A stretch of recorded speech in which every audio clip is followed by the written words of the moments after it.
So whatever you're hearing from me is the same way it's run in her class. I'm going to start you off with the flow chart over on the sideboard because it's kind of the student version, hopefully easier version of a flow chart. It does start over with the start. And the first thing that students do is you would get the practice. When you get a practice and the kids finish that, they scan the practice, and if they pass, we'll do the pass version first, they get both the next practice and a test. So when they do a practice and they scan it, they get their next practice. So they always have a practice. They always are going to have a practice. So if they pass it, they get their test over the same objectives. They scan that, and if they pass it, that's when they master that objective. An objective is simply one topic, so it would be like adding decimals. And I can give it to them either in just like a number problem, and I can give them word problems over adding decimals. So that would actually be two different ones, even though it's the same topic. And I'll show you what that looks like here in a minute, actually on one of their assignments. So that's the goal, is to do a practice, pass it. They get their next one. They also get the test and master an objective. You can see on the practice, if they don't pass, it takes them right back to the same practice again. It gives them the same kind of problems, same thing. So the kids aren't getting anywhere in that circle. Also, if they pass the practice and they get a test and don't pass, it takes them back to the beginning again too. So we don't want them to be in that circle of not passing things. And we'll talk about some of the ways that we work in here to help them through that, and kind of what you can do at home as well to help with that. So that's kind of the gist of the accelerated math. I'm going to walk you through what some of the things look like and what it looks like on the computer. The accelerated math program is a worksheet-based kind of program that they don't have to have internet for. However, you do have access online to see things, and they can actually do things if you choose to. So they don't have to have it. That's why we make this their homework piece, but you can do it that way. Over on the sideboard is where I keep what they need to be at as far as those objectives that I just talked about. So in regular and pre-algebra, they need to be at 9 by Friday, which is tomorrow. And I'll show you where you need to look on their TOPS reports and things for that as well. So we're at 9. The first week that they were in school, we just worked on getting this program down. I didn't assign objectives to them that week. I actually started them on it, but they didn't have to master 3 for the first 2 weeks. So they actually had 2 weeks to do their first 3. Okay, so I'll show you some of what things look like.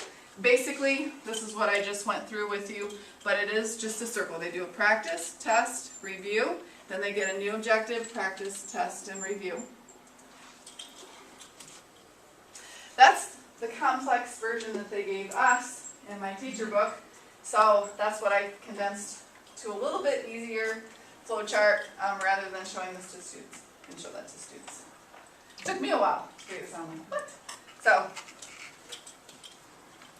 okay, this is what one of their TOPS reports looks like. So when they do the worksheet and they scan it, first when they get the worksheet, they come over and scan it, and here's where it will print out their TOPS report.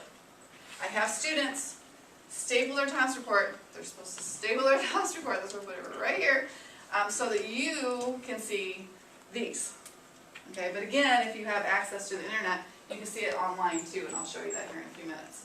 But you should be able to see these. They should be stapling them and bringing them home to you. So I'm going to go through a few things that you'll see. It does say when the assignment was printed, so that you know how long they've had it. It does say what their score is.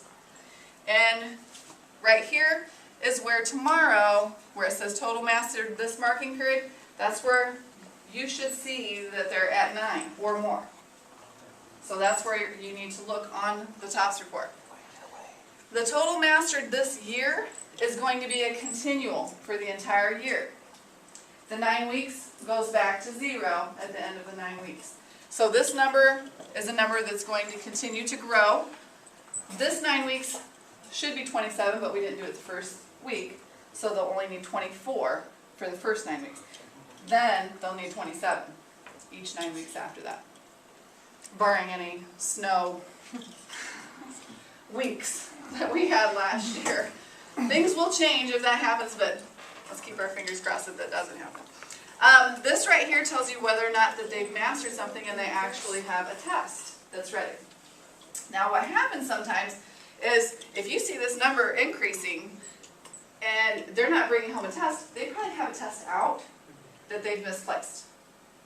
Okay, so if this number starts to get large, any more than 6, they probably have a test out, they don't know where it's at. So you might want to say, do you want to check tomorrow and see, do you have a test out? Because more than likely they do. And they can only have one test out at a time. So they can't get another one. So that number would just keep going, and then they're not mastering their objectives. They're ready to, but they just have one somewhere in their math things. So that's where you need to look for that. Here's just another version of a student's, and here is where you can look at home. This student got a 73%. These are the problems that they missed. I do require that, and here's how we get them out of that circle of not getting anywhere. If they have below 80%, they need to correct it and turn it into the assignment trays. So the nice thing about it is that it has what they chose and it has what it should have been. So hopefully that will help them, because a lot of times they'll just look at it and they'll be like, oh, I know what I did. I should have added when I subtracted. Okay? Sometimes when they try to do their corrections, and sometimes when the parents are helping, you'll say, well, we couldn't figure out this one even though mom helped me and dad helped me. So they just put question marks by those, and that's what we work on then. Okay? So sometimes parents have nights where you can go through things and you can get them all. Sometimes with the students I work them all the next day. It just depends on what that kind of looks like at home. So, but this tells you the problem. These are not the problem numbers. Those are my objectives. That's how I pull them. They're just numbered. So don't pay attention to that. These are objectives. So one of them was subtracting integers. There's actually 3 objectives here. There's one, there's the second one, and then the determining. Now, clearly this student was struggling with this, so that's what I'm going to work with them on, because the other 2 might have just been a simple mistake. That one, they're not getting. Okay, they don't understand that one, so that's what we would focus on.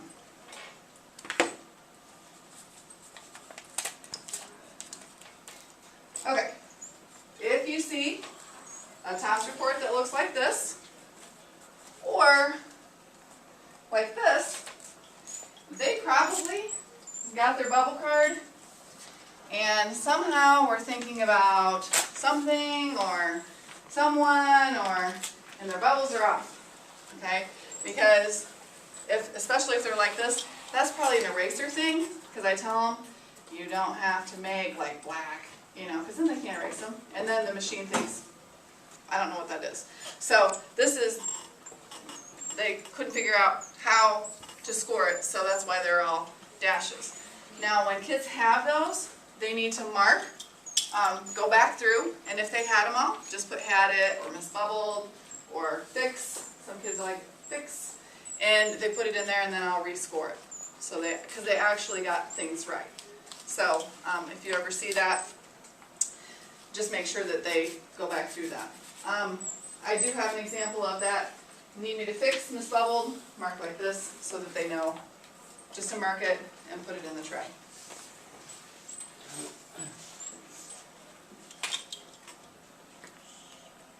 This card just kind of increased so you can see.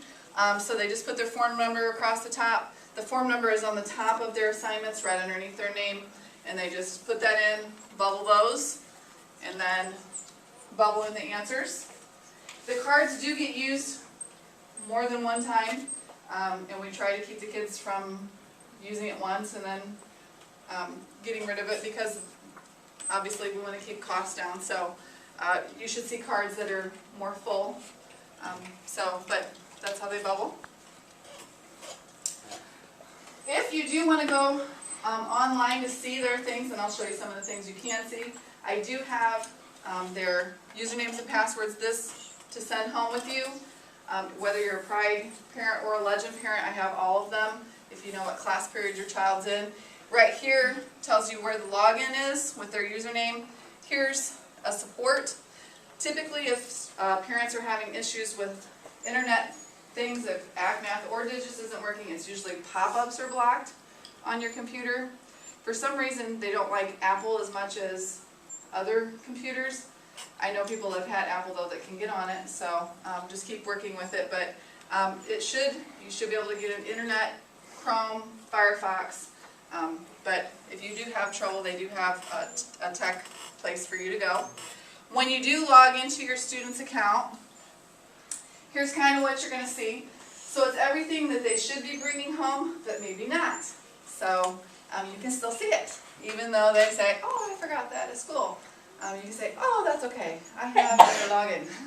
So you can see what they're, and you can go to the current marking period, you can go to other marking periods. It shows you what they're missing. So this student missed measurement, metric length with a ruler, and reading calendars. This is just off of their webpage, so that's not something we actually did in class. This is just their example. It does have a glossary for you, and it also can be done in Spanish. So lots of help on this webpage for parents. This is one from one of my students. So it just shows you again what problem they missed, what it was over. So if you see a lot of red, that's probably something they're struggling with. And then I can work with that. You can go to the practices and exercises, and that will open up. Not that one. This. They can actually score on the computer practices. They can't score tests. You can see that that's black. Some districts use tests for assessment. I use this practice and test portion just for their mastered objectives. I don't take this as a test score. Now sometimes I do use it as a test assessment, but typically I will print an exercise off, and they do that in class, and then they have to scan it, and I take it as a test score. But what you're seeing at home is not a test score. It's just for objectives. So the practices and tests are just for objectives. It does show you again what their past assignment percentages are. It's always best to see that from practice to test, it's getting better. So if you're seeing that it's not, they're probably trying to rush through things and things like that. And if a student has one of those forms where you saw everything was misbubbled, they can scan online. So sometimes in class, if I have a student, it's just a thing where some kids just can't do those bubble cards from here to here. It doesn't work well. So I just have them go on the computer, and sometimes they do better just bubbling it in online. Now they can't do the tests on here, but we can at least get their practices done. So with that being said, if they ever get behind, and on a weekend you want them to do 3 practices, you can do it. And then when they come in on Monday, I can give them like a 5 or 6 objective test, which is plenty for the week, and then they're caught back up. So it is easy to catch kids back up if they get behind, or if they are behind at this point. So this is one option. They can get a couple of practices done at home, and then I can give them a test when they get back. I think that's my last slide. Yep. Questions?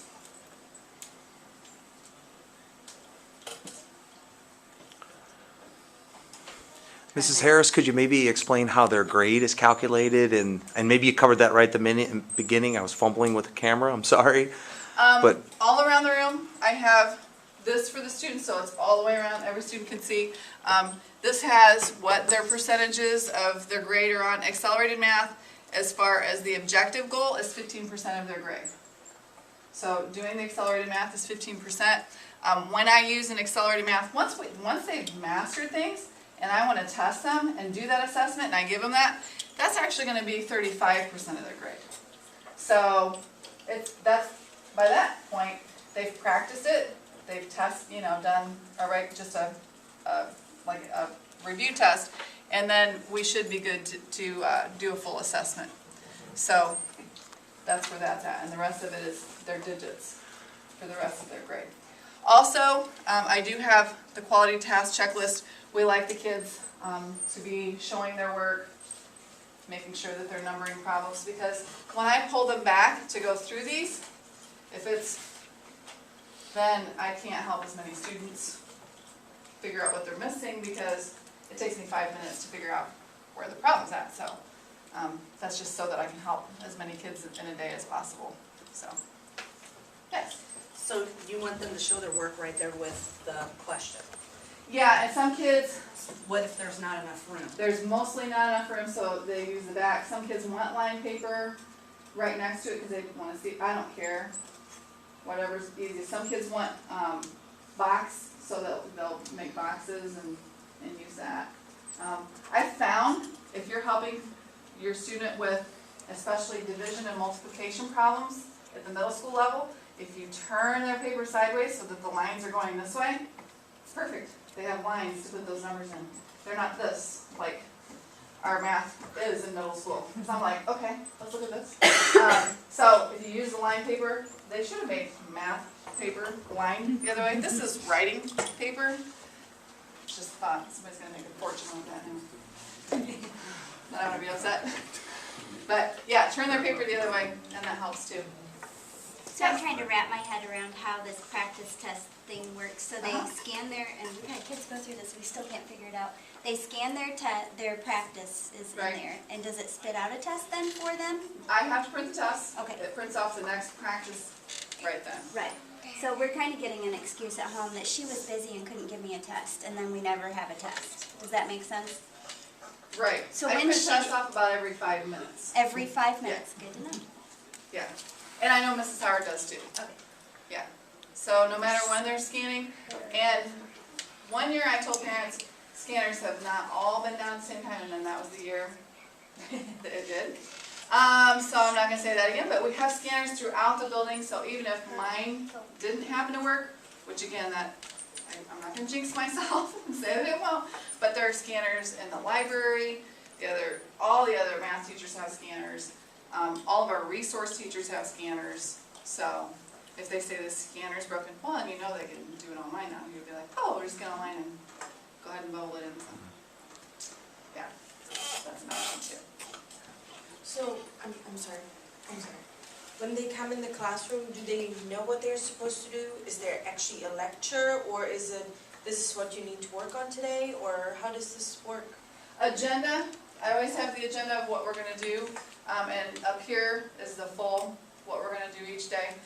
Typically, if I'm going to go over a new concept, one of the new objectives, that takes 15, 20 minutes, and then either they're going to work on ACC math, or they're going to get on the computers and work on digits. So, but when they're working on digits, they can still scan. So scanning they can do anytime as long as I'm not here. If I'm here, they know they can't be scanning. Other than that, they can scan anytime. So, yes. So if your student happens to get well ahead on their objectives, my son seemed to believe that when he gets paper from you or from Right. machine, he had to turn in the next day, and I questioned him after reading the objectives. So at some point, when do we tell them to slow down if they're like? I'm full glad you brought objectives? that up, because somebody did last group too, and what I want to say on that is, it is, and that's why they call it accelerated, because they can move ahead. However, when they move ahead, it's things that I haven't covered yet, but some kids are going to get it, and they're going to be able to do that. If you feel like your student is bringing home things, and then they're just upset about it because they don't know it, but they feel like they still have to do it, please let me or Mrs. Howard know, and what we can do is just not, because I just add the next objective to every student, but I can take them away from somebody so that, because I just did it today with another student, because every time she got one, she felt like she had to do it. and she has 26 objectives mastered right now. Well, we should have 9. So she said, well, where's my next one? I said, oh, you don't have one. Really? So, and she's okay with that, because then she's like, oh, I don't have homework tonight. I'm like, no, you're good. So, just let me know. Most kids will get a little bit ahead, but if they start seeing that they want to wait, then they can wait until we cover that in class. Yes? So the inverse of that, if you are currently on your agenda working on objective 15, how far, conceivably, how far back could a student be, and then what's the plan when they start to become that far out of sync with what you're doing in the classroom? If a student is more than a week behind, I will have them access the support room. So I will have them in the homeroom time with me until we get them caught up. If that still isn't seeming like it's helping in the study tables, because we do that 2 times a week, then I probably would start talking to parents and contacting counselors and seeing if maybe one of the after-school programs would be something that would benefit them, because we do have some after-school classes that are every day that we get access to help them. And it might just be a concept or 2 that they're struggling with. It doesn't mean they're going to struggle the whole year, but maybe I start off with the topic that is their least favorite. So. And I can add to that. I'm Mr. Vince, I'm the associate principal. If the interventions that Mrs. Harris is discussing, if that doesn't work, we also have a tier 3 or level 3 intervention where we would talk to parents about taking an elective out and having the students take an extra math class if they really are far behind. And that's sometimes tough on the kids to take that elective out, but when it's a math, usually that's a pretty easy conversation with mom and dad. Hey, we gotta get the math grade up, and then sometimes that motivates the kids that maybe, oh, okay, I'm gonna lose my elective, I better kick it in gear, and sometimes that's the case too, but that's another option further down the road. Yeah, so it's just step by step, whatever. Sometimes just a little extra helps, and sometimes they need that. So it just depends each student. What's the website again? Yeah, and I can let you guys get those now, because we've got a couple minutes. It's kind of long. I haven't memorized because I think so much, but there's the website. And if you want to, because I think we're just down to a few. Yeah, you have about 2-3 minutes. Mm-hmm. So if anybody wants, and you know what class period your student is in, I can grab your login stuff for you if you want to. Mrs. Harris, can I ask just one more question for the group? Yes. Do they get any points for the ACT Math practices? Is that part of their, okay. So when kids think that, they think, oh, they'll come up and they'll say, but I passed a practice and I didn't get any objectives. They won't. You can't get an objective until you pass the test. So you have to do the practice and the test, and then that's a master. So kids, and I'm glad you brought that up. Kids think that after they do a practice that, yay, I have mastered. They haven't mastered yet. They have to do the test on it. Okay?